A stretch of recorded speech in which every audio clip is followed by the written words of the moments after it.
அந்த படத்த பார்த்த உடனே, இதுக்கு சப்போர்ட் பண்றது நம்முடைய தார்மீக கடமை அப்படின்னு என்ன உணர வைத்த ஒரு படம் குட்டை. அந்த குடிக்கான காரணத்தை ஒரு சமூகம் எப்படி உருவாக்குது அப்படிங்கிறத பத்தி பேசுற படம். ஆ கார்த்திக் நேத்து அளவுக்கு இல்லனாலும், அதுல ஒரு கால்வாசி அட்ராசிட்டிகள நானும் பண்ண ஆளு தான். அந்த காலகட்டங்கள் நான் இப்போ குடிய விட்டு 10 வருடங்களுக்கு மேல ஆயிடுச்சு. குடித்து கொண்டிருந்த காலகட்டத்தில, இன்னைக்கு நான் யோசிச்சு பார்த்தா ரொம்ப ஆச்சரியமா இருக்கு. விஜய் மல்லையாவுடைய ஒரு 4 மணி நேர பாட்காஸ்ட்ட பார்த்துட்டு நான் குடிக்காம இருக்கேன் இன்னைக்கு. அப்ப எவ்வளவு பெரிய மன உறுதியை வந்து நான் அடைஞ்சிருக்கேன் அப்படிங்கிறத நினைக்கும்போது எனக்கு ரொம்ப ஆச்சரியமா இருக்கு. ஏன்னா, ஒரு நாள் வந்து நம்முடைய வேலைகளை தவிர்த்துட்டு, நம்முடைய செயல்களை தவிர்த்துட்டு, நம்ம யூடியூப்லயும், ஊடகங்களையும் பயணம் பண்ணிட்டு, அன்றைக்கு சாயங்காலம் குடிக்காம தூங்க முடியுமான்னு தெரியல. அப்படியான ஒரு சமூகத்துல தான் நாம வாழ்ந்துகிட்டு இருக்கோம். ஆனால் அதை தாண்டி ஏன் நான் இத சொல்றேன்னா, நான் கடைசியா குடிச்ச நாள் வந்து 2009 பிரபாகரன் இறந்ததாக தொடர்ந்து அந்த செய்தி வந்து கொண்டிருந்த அந்த நாள் தான் நான் கடைசியா குடிச்ச நாளு. அதுதான் என் வாழ்க்கையில் நான் அதிகமாக குடித்த நாளும். அந்த இரவு வந்து அந்த பகல்ல ஆரம்பிச்சு, தொடர்ந்து தொலைக்காட்சிகள்ல அந்த செய்தி வந்துகிட்டே இருக்கு. ஒரு 30 வருடங்களுக்கு மேலான ஒரு மாபெரும் கனவு, ஒரு மாபெரும் போராட்டம் நம் கண்முன்னே வீழக்கூடிய, அதை பார்க்கக்கூடிய சக்தி வந்து உங்களைப் போலவே எனக்கும் இல்லை. அந்த நாள் வந்து அருள்நிலனும் நானும் சேர்ந்து மத்தியானத்துலேருந்து குடிச்சுக்கிட்டே இருக்கோம். அருள்நிலன் வந்து குடிச்சிட்டு தமிழகத்தின் அரசியலில், பத்திரிகைகளில் உயர் பொறுப்புகளில் இருக்கிறவங்களுக்கெல்லாம் ஃபோன் போட்டுக்கிட்டே இருக்கான் குடிச்சிட்டு. ஏதாவது வந்து இது உண்மையா? வேறு ஏதாவது நடக்குதா? ஏதாவது நடந்துருமா? அப்படிங்கிறதை தெரிந்து கொள்ளக்கூடிய சூழலில், அன்றைக்கு முழுவதும் அன்னைக்கு நாங்க குடிச்சிட்டு யார் யார சந்திச்சோங்கிறது ஞாபகமே இல்ல. சீமான் அண்ணன சந்திச்சோம். அ அப்படி வந்து நெறைய பேர சந்திச்சோம் அந்த இரவுல. அ வைகோ அவர்களுக்கு பேசணும். அப்படி நெறைய பேருக்கு வந்து பேசி, அந்த இரவு முழுவதும் வந்து அந்த மறுநாள் விடிந்த பிறகு நான் அடைந்த மாபெரும் ஒரு குற்ற உணர்ச்சியின் பொருட்டாக நான் குடியை விட்டுவிட்டேன். அன்றிலிருந்து இன்று வரை நான் வந்து குடியை தொடுவதில்லை. ஏன்னா, குடி வந்து நமக்கு மீண்டும் மீண்டும் குற்றுணர்ச்சியை மட்டுமே கொடுத்து கொண்டிருக்கிறது. இந்த சமூகத்தை பத்தி நாம வந்து கவலைப்படலாம். இந்த சமூகம் நாங்க கொடுக்கிற அழுத்தத்தை பத்தி பேசலாம். ஆனால் சீர்திருத்தம் செய்வதற்கு செயல் மட்டும்தான் முக்கியம். அப்படிங்கிறது அது எளிய செயலாக இருக்கலாம், வலிய செயலாக இருக்கலாம். அதுக்கு வந்து சைஸ் பெருசே இல்ல. சினிமாக்களையும் நான் அத தான் தொடர்ந்து சொல்லிட்டே இருக்கேன். சின்ன படம், பெரிய படங்கிறது இல்ல. அது ஏற்படுத்தக்கூடிய தாக்கம் தான் முக்கியம். ஒரே ஒரு இதயத்தை ஒரு சினிமா மாற்றினால் அதுதான் பெரிய சினிமா அப்படின்னு நான் தொடர்ந்து சொல்லிக்கிட்டே இருக்கேன். அந்த மாதிரி நாம் செய்யக்கூடிய செயல்கள் தான் அது சிறியதாக இருந்தாலும், பெரியதாக இருந்தாலும் இந்த சமூகத்தை மாற்றுவதற்கான குறைந்தபட்ச அல்லது சக மனிதர்களை அன்பு செலுத்துவதற்கான குறைந்தபட்ச விஷயத்தை நாம் செய்ய வேண்டும்.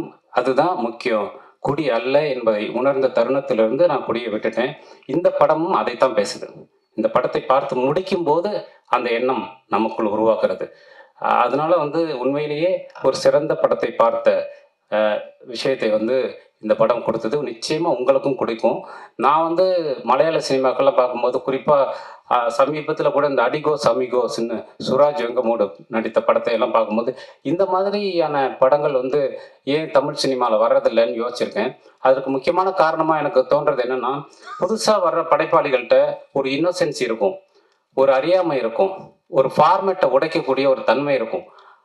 அத எல்லாருமா சேர்ந்து கெடுத்துருவோம். அவங்க மேல போடுற பிரஷர்ல. அதனால தான் நெறைய சினிமாக்கள் வந்து அதோடைய ஒரிஜினல் வர்றதில்ல அப்படின்னு நான் நெனைக்கிறேன்.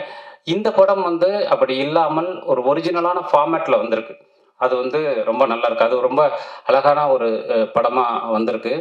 அப்புறம் நான் அந்த படம் பார்த்துட்டு ரொம்ப நல்லா இருக்கு படம். எனக்கு ரொம்ப பிடிச்சிருக்கு. அதனால நான் இந்த படத்த பத்தி பேசினேன். இந்த படத்துக்கு நான் சப்போர்ட் பண்றேன்னு சொல்லும்போது, பிருத்திவிராஜும், மைக்கேலும் வந்து தொடர்ந்து என்னை சந்திச்சுட்டே இருந்தாங்க. அந்த குரூவ பார்க்கும்போதே அரவிந்தன் டைரக்டர் அரவிந்தன் அந்த குரூவ பார்க்கும்போதே சில பேர பார்க்கும்போது நமக்கு தெரியும் இவங்களுக்கு ஏதாவது நல்லது நடந்துடணுங்கிற தவிப்ப வந்து நமக்கு அவங்க உருவாக்குவாங்க.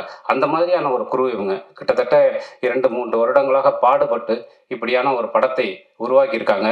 அதனால நிச்சயமா இந்த மாதிரியான படங்களுக்கு ஆதரவு அளிப்பது என்பது நம்முடைய கடமைன்னு நான் நினைக்கிறேன். ஊடகங்களுக்கான கடமைன்னு நான் நினைக்கிறேன். அதனால் இந்த படத்தை வந்து நிச்சயமாக உங்கள் படமாக எடுத்து கொண்டாடுங்கள் அப்படின்னு நான் கேட்டுக்கிறேன்.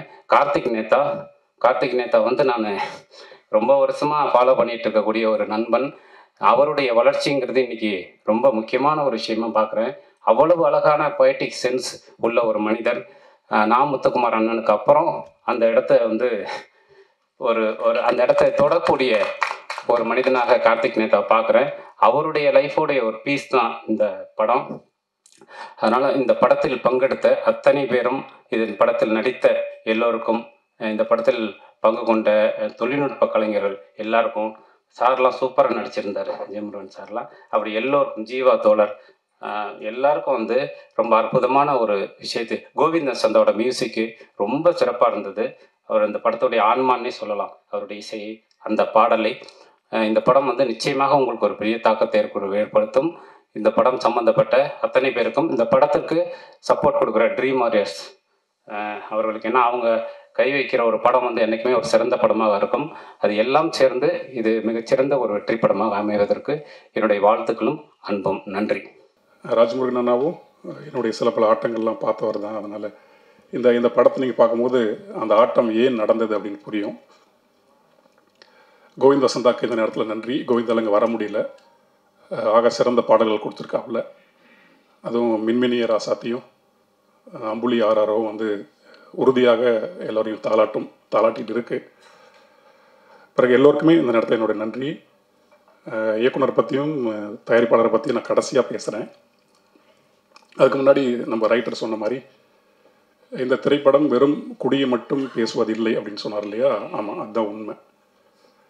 முன்ன எப்போ நான் வாசித்த ஒரு கட்டுரை, ஒரு உளவியல் கட்டுரை, அது வந்து வளர்ந்த நாடுகள் அப்படி அதை பற்றி சொல்லும் போது, வளர்ந்த நாடுகளினுடைய உளவியல் எப்படி இருக்குது அப்படின்னு அந்த கட்டுரை சொல்லுது.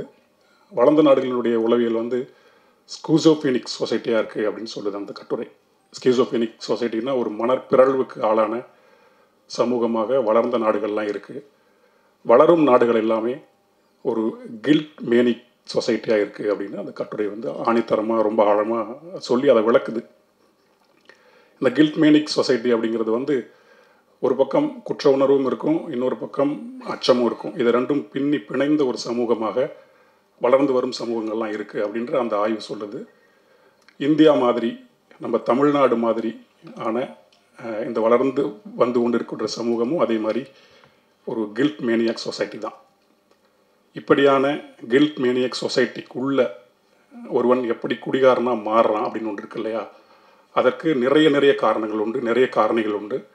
அப்படி ஒரு காரணத்தில் போய் வீழ்ந்தவன் தான் நானும். ஒரு 20 வருடம் போதைக்குள்ளேயே உழன்று மயக்கத்திலேயே எல்லாத்தையும் செஞ்சு அப்படி இருந்தவன் தான். அந்த கட்டுரையை வாசிக்கும் போது எனக்கு அவ்வளோ வியப்பாக இருந்தது. நமக்கும் இந்த மாதிரி நோய் தான் இருந்திருக்கு போல அப்படின்ட்டு. அப்படி இந்த குடிக்கான சமூக காரணிகள் நிறைய இருக்குது. முதல்ல சமூக கட்டமைப்பு ஒரு காரணமாக இருக்குது ஒருவன் குடிகாரனாக மாறுறதுக்கு.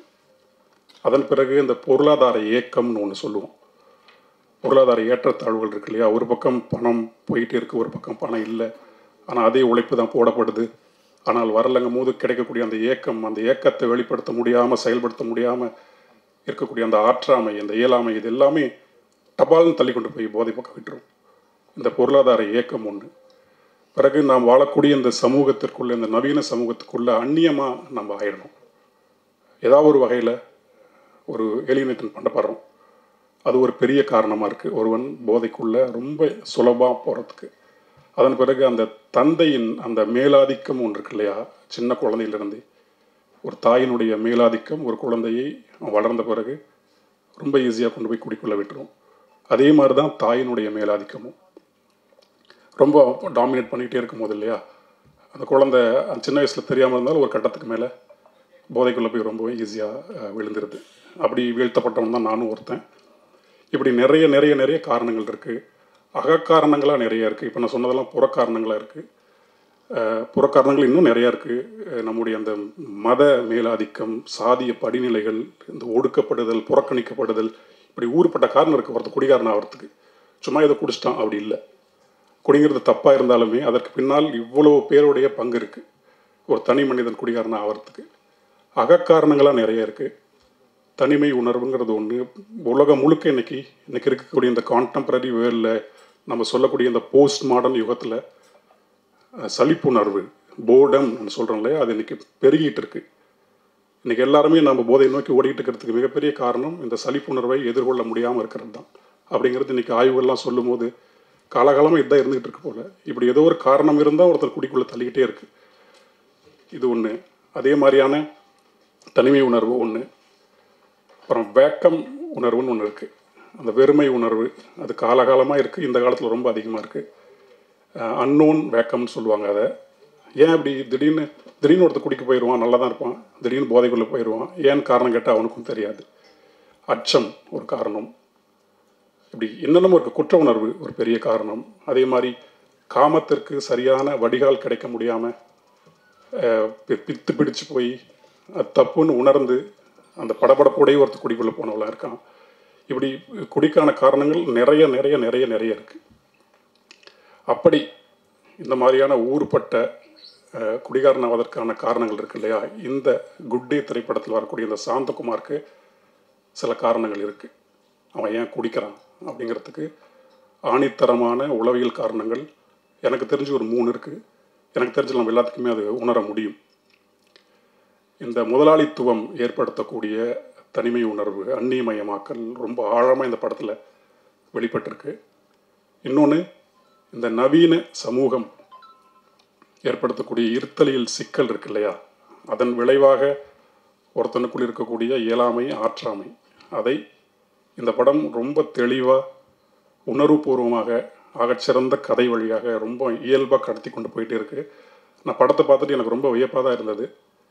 வெறும் ஒரு குடிகாரன் ஒரு இரவு குடிக்க ஆரம்பிச்சான், பகலில் மாறினான் அப்படிங்கிறது மாதிரி இல்லாமல் அதுக்கு அந்த பின்னப்பட்ட திரைக்கதை இருக்கு இல்லையா, ரொம்ப அழகாக இயக்குனர் அரவிந்த் அவர்களுக்கும் கதாசிரியர் மைக்கேலுக்கும் என்னுடைய மிகப்பெரிய நன்றி. அதுக்கு வெறுமனே ஒரு கொண்டாட்டமான ஒரு படமாக இல்லாமல் இந்த குடியை நியாயப்படுத்தவும் செய்யாமல் இது தப்பு அப்படிங்கிறது ரொம்ப ஆணித்தரமாக சொல்லி, ஆனால் அவன் குடிக்க போனதுக்கான காரணம் அவன் மட்டும் கிடையாது, பல பேர் இருக்காங்க அப்படிங்கிறது இந்த படத்தில் சொல்லி, ஒருத்தன் குடிக்கிறதுக்கு ஊறுப்பட்ட காரணம் இருக்கலாம், அவன் குடிக்க வேணாங்கிறதுக்கு அதே மாதிரி ஒரே ஒரு காரணம் அவனுக்கு நம்ம ஏற்படுத்தி கொடுக்கணும் அப்படிங்கிற ஒரு திரைப்படம் தான் இந்த திரைப்படம்.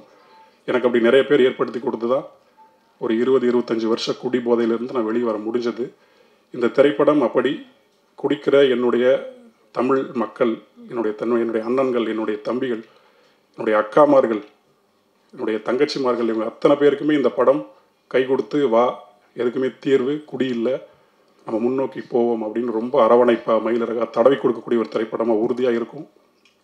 இந்த படத்தை நீங்கள் அத்தனை பேருமே பார்க்கணும்.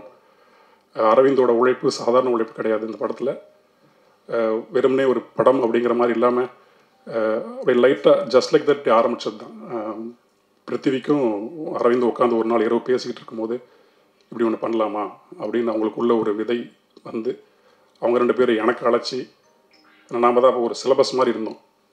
குடி அப்படின்னா கார்த்திகத்தை கூப்பிட்டுடலாமே அப்படின்ற மாதிரி அவ்வளோ கேவலமாக தான் ஒரு வாழ்க்கை வாழ்ந்துக்கிட்டு இருந்தோம்.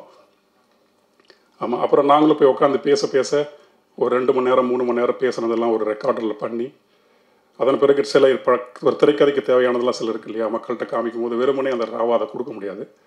அவங்களும் சீன்ஸ்லாம் நிறைய ஆட் பண்ணி இது ஒரு கதை கோர்வையாக கொண்டு வந்து இங்கே பாட்டு வைக்கலாம் அங்கே பாட்டு வைக்கலாம் அப்படின்ட்டு, அந்த முக்கியமாக அந்த மின்மினிய ராசாத்தி பாட்டும் அம்புலி ஆராரோ பாட்டும் கரெக்டான இடத்துல படத்துக்குள்ளே இருக்கும். உறுதியாக நமக்கு சின்ன நிகழ்வு ஒன்று ஏற்படும் மனசுக்குள்ளே. ஆமாம், அது நான் உறுதியாக சொல்கிறேன். ஒரு சினிமா ரசிகனா, பாடலை எப்போதும் ரசித்து கொண்டே இருக்க ஒரு கவிஞனா, அந்த 2 பாட்டும் நிச்சயமாக எல்லாத்தையும் தாளாட்டும் அப்படின்னு நான் நம்புகிறேன். இந்த படத்தில் வேலை செஞ்ச அத்தனை பேருக்குமே என்னுடைய மனப்பூர்வமான நன்றி. ஏன்னா அந்த நண்பர் சொன்ன மாதிரி ஒரு 3 வருடம் படம் நடக்கும் அப்படி தான் இருந்தது. அதெல்லாம் மீறி இந்த படம் பார்க்கும்போது மனசுக்கு ரொம்ப நிறைவாக இருக்குது. இந்த மாதிரியான நிறைய படங்கள் பண்ணணும் அப்படின்னு எங்களுக்கு தோணுது. இன்னும் பெரிய கதை இது ஒரு நாள் இரவு நடக்கிறதுனால அந்த இரவுக்குள்ளே என்னென்ன அமைக்க முடியுமோ அது மட்டும்தான் இருக்குது. இந்த படம் வெற்றி அடைந்து பொருளாதார ரீதியாக தயாரிப்பாளர் நல்ல இன்னும் வளம் அடைஞ்சாருன்னா இன்னும் 2 பார்ட் இருக்குது இதோடது. அவன் ஏன் குடிகாரன் ஆனா அப்படிங்கிறது ஒன்று இருக்குது. குடியை விடுவதற்காக அவன் எடுத்த முயற்சிகள்லாம் என்ன அப்படிங்கிறது ஒரு பார்ட்டாக வரணும்னு விருப்பப்படுறோம். அது இதோட வெற்றி தான் தீர்மானிக்கும். அதனால் அத்தனை பேருக்குமே ரொம்ப நன்றி. இந்த நேரத்தில் அந்த ட்ரைலர் கட்ஸ் பண்ணியிருந்தாங்க, சூப்பராக பண்ணியிருந்தாங்க, ரொம்ப அழகாக.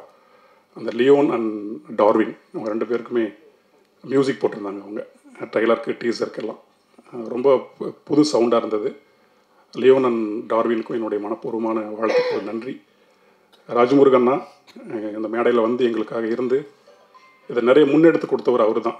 இது இப்படிலாம் போகலாம் அப்படிலாம் போகலான்னு ஒரு வழிகாட்டியாக இருந்து முன்னெடுத்து கொடுத்தவர். எனக்கு இந்த நேரத்தில் தம்பியாக மனப்பூர்வமான நன்றி. இப்போதைக்கு இதுதான் போதுன்னு நினைக்கிறேன். ரொம்ப நன்றி.